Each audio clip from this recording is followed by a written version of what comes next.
လူလောကဆိုတာထာဝရတာယာနေတာမဟုတ်ဘူးအဆိုးနဲ့တွေ့တဲ့အခါရှိတယ်အောင်မြင်တဲ့အခါရှိတယ်လို့ကြာဆုံးတဲ့အခါရှိတယ်ဘဝမှာလည်းနုပြုတ်လန်းဆန်းတဲ့အချိန်ရှိတယ်လို့အိုမင်းရင်ရောသွားတဲ့အချိန်ရှိတယ်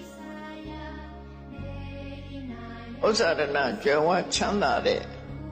အချိန်ရှိတယ်လို့ဆင်းရဲမွဲတေသွားတဲ့အချိန်ကလည်းရှိတယ်စိတ်ချမ်းသာကိုယ်ချမ်းသာနဲ့ကြုံရတာရှိတယ်လို့စိတ်ဆင်းရဲစရာတွေပြဿနာတွေနဲ့ကြုံတဲ့အချိန်ပိုင်းဆိုလည်းရှိတယ်အလုံးကဝိုင်းပြီးတော့ချီးကျူးကြတယ်မြောက်စားကြတယ်ဆိုတဲ့အခါရှိတယ်လို့ပဲအလုံးရဲ့တတွေးခွက်မှာပက်လက်မျောပြီးကဲ့ရဲ့ခံရတဲ့အချိန်တွေမျိုးလည်းရှိတယ်လောကထဲမှာနေတဲ့ပုဂ္ဂိုလ်တိုင်းဟာလောကရဲ့သဘာဝလို့ဆိုတဲ့အကောင်အဆိုးလောကဓာတ်မျိုးနဲ့ကြုံတွေ့လာရမှာဖြစ်တယ်အဲ့ဒီလိုကြုံတွေ့တဲ့အခါမှာစိတ်ဓာတ်တုန်လှုပ်ခြောက်ခြားမှုမရှိအောင်ကိုယ်စိတ်ကိုတည်ငြိမ်တိမတ်စွာထားနိုင်ခြင်းဟာလည်းပဲ